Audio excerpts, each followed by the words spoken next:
Hey everyone, welcome back to our channel. Dictation start in 5 seconds.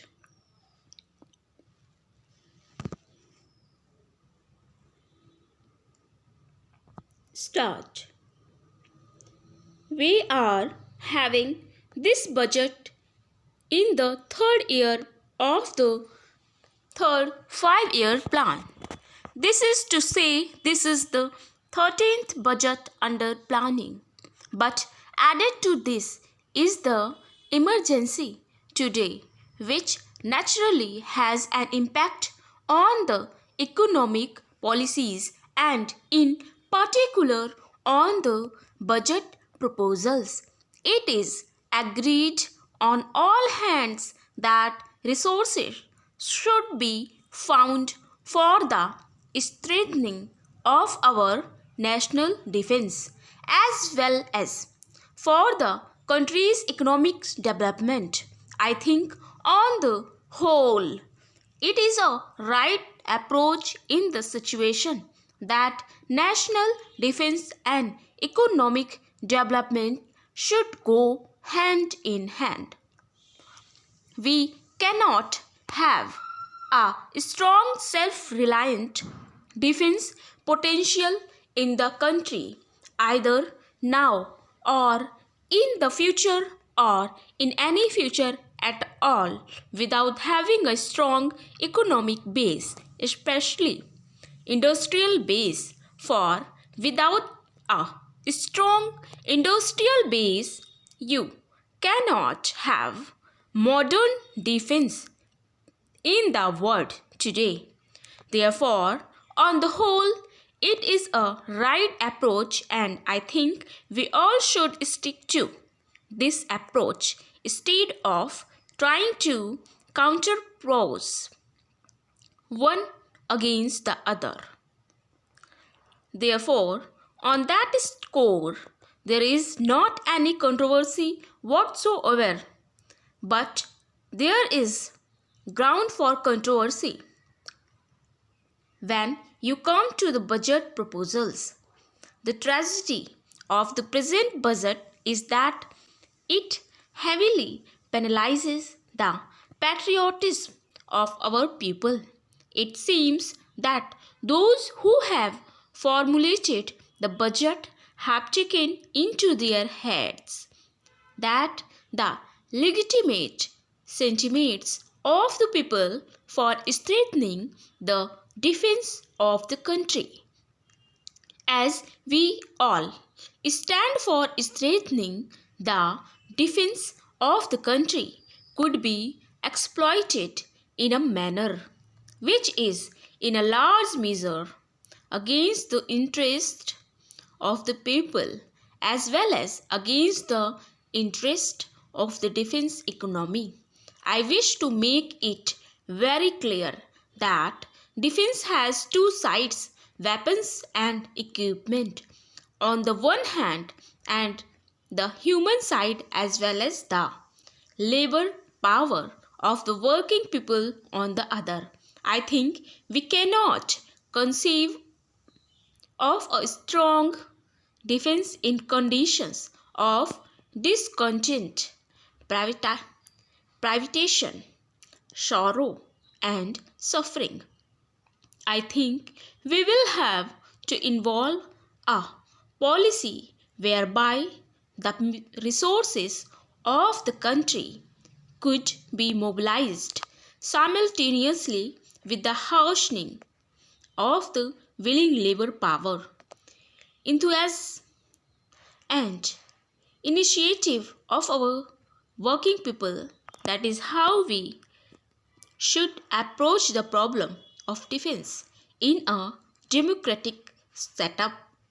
In conditions of military dictatorship, etc., they don't bother about the people. Somehow or other, weapons and equipment are bought from outside and some kind of defense is built up, which means, in fact, that when you go in for such a thing, you surrender your entire independence, and we are very glad that Prime Minister has rightly pointed out time and again that in order to defend something we must have that thing, and defense will be meaningless if we, in the name of the preparation for the defense of the country, begin to sell our independence at some other counter.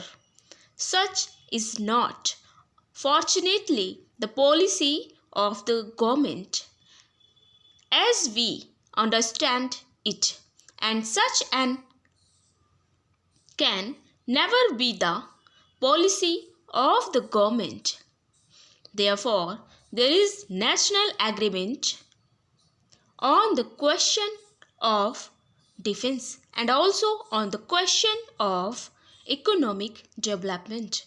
Although it has been raised by some people that in order to prepare the country for its defense, we must abandon some of our good objectives in the plan gradually and prune it. But by and large, the government, at least in the theory, has not accepted it, and we would also like the government not to accept it in point of fact, because as I said, no defense worthy of great independent nation like ours can never be built except on the foundations of a solid, growing, strong economy. Now, therefore, Madam Deputy Chairman, where does the controversy arise between ourselves and the government? The controversy arises on the question of finding resources, and the question to be asked today is how to set about the task of fulfilling the needs of the situation as a whole and the emergency in particular, and where to find and how to find the resources for the purpose. This is the point of departure. As far as we and the government are concerned, and I should presently go into the question of pointing out to you that the government's approach and the line of action is certainly not one which was inescapable or unavoidable. In the situation, it was possible for the government to raise the resources without going in for some of the harsh economic burdens which they have decided to impose upon the people. Let me come to the question of the compulsory deposit scheme. Here we have been supporting compulsory deposits. In fact, we have been urging upon the government to introduce some such schemes as would enable them to tax the resources lying with the former princes, multimillionaires, big businessmen, and other sections of the wealthy people. They have got plenty of accumulations. Our quarrel is not with the system of savings scheme as such. Full stop. So this is a dictation, 85 word पर minute dictation है ये. सभी students जरूर attend करें इस session को. It's a very important session to all the stenographers. Students please first time visit किए हो तो सब्सक्राइब जरूर करें एंड लाइक शेयर करना ना भूलें. सेशन को ज़रूर देखें. इस प्लेटफॉर्म पर, इस चैनल के प्लेटफॉर्म पर आपको हिंदू एडिटोरियल सेशन जिसमें grammar, spellings and important grammatical structure को डिस्क्राइब और डिस्कस किया जा रहा है. साथ में ये एक सेशन दिया जा रहा है जिसमें 80, 85 एंड 100 वर्ड पर मिनट डिक्टेशंस प्रोवाइड की जा रही हैं। तो इस चैनल को ज़रूर ज्वाइन करें, सेशन को देखिए। सभी session is very important to our dear students. Please subscribe the channel. Take care.